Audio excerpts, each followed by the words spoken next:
오늘은 사사기서 2장의 말씀을 묵상합니다. 발로 쓴 내 인생의 악보를 출판하여 우리나라에도 널리 알려진 스웨덴의 레나 마리아라는 사람이 있습니다. 1968년 레나 마리아는 두 팔이었고 한쪽 다리마저 짧은 중증 장애인으로 태어났습니다. 병원에서는 이 아이를 보호소에 맡길 것을 권했지만 그녀의 부모는 이 아이를 정상적인 아이와 똑같이 길렀고, 특히 수영 실력은 세계 장애자 수영 선수권 대회에서 스웨덴 대표로 출전해서 4개의 금메달을 따낼 정도였습니다. 요리, 피아노 운전, 지휘 등 모든 것을 할 수 있는 사람이 되었습니다. 그리고 그녀는 스톡홀름의 음악대학을 졸업하고 현재는 프로 가스펠 싱어로서 전 세계를 다니면서 콘서트를 하고 있습니다. 레나 마리아의 자서전에 의하면 그녀는 부모에 의해서 3가지의 훈련과 삶의 자세를 배웠다고 합니다.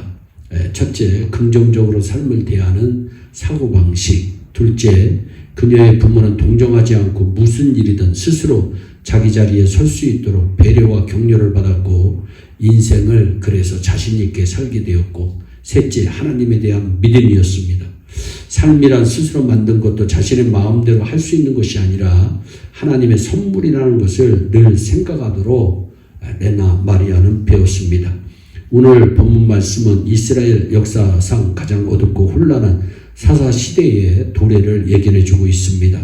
저희 이스라엘 백성들이 출애굽 후 광야 생활을 하게 되고 가나안 정복이라는 사명을 어느 정도 완성하고 다음 세대로 넘어가는 시기입니다. 6절에서는 이스라엘 백성들이 가나안 땅을 정복하고 하나님을 섬기며 살아가고 있음을 나타냅니다. 반면에 10절 이후에는 그 세대들이 죽고 난 후 그 다음 세대가 하나님을 알지 못하고 죄를 범하기 시작함으로 절망적인 역사로 이어질 것을 암시하는 내용들과 사건들이 등장합니다.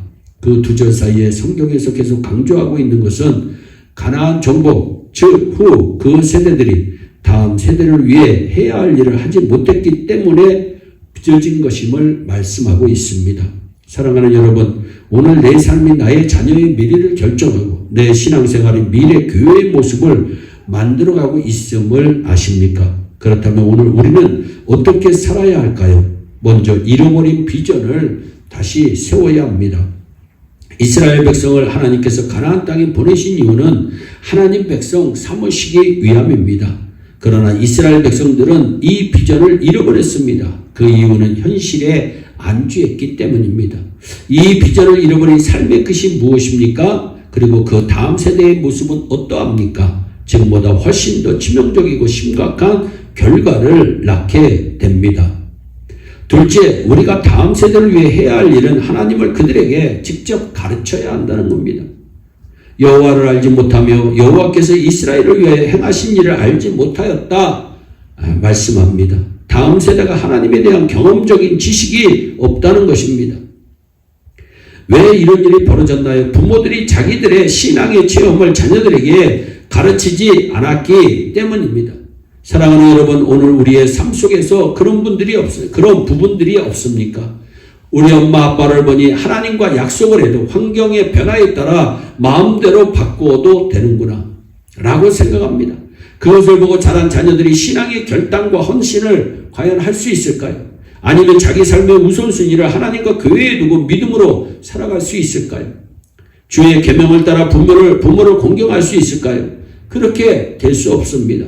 하나님이 살아계심을 보여주는 부모의 삶을 통해서 그 자녀들이 주님을 만나는 것입니다.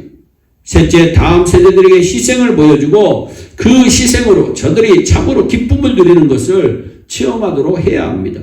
희생이 없이는 비전이 성취될 수 없습니다.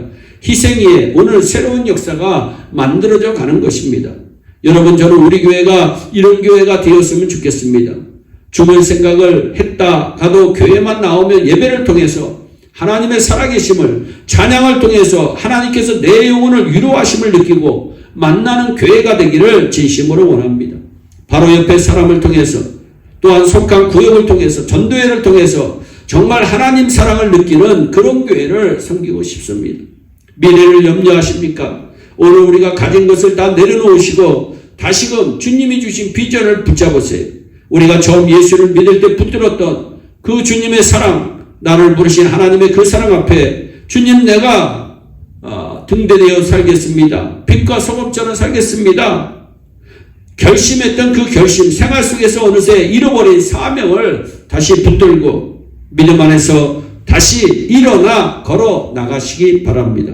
그래서 오늘 우리가 사는 삶을 통해서 다가오신 그 주님을 자녀들에게 가르치고 증거할 수 있는 믿음의 아름다운 축복의 주인공들이 되시기를 주 예수 그리스도의 이름으로 축원합니다. 기도하겠습니다.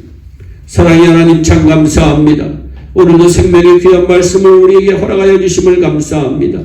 하나님 아버지, 우리의 믿음을 자녀들에게 잘 가르칠 수 있는, 또 혹시 우리가 하나님의 비전을 잃어버렸다면 그 주님의 비전을 다시 한번 일으켜 세워 나갈 수 있는 축복을 우리에게 허락하여 주셔서 주님의 귀한 비전을 붙잡고 주님 오시는 그날까지 승리하는 우리 모두가 되어지게 하여 주시옵소서. 감사하고 예수님의 이름으로 기도하옵나이다. 아멘.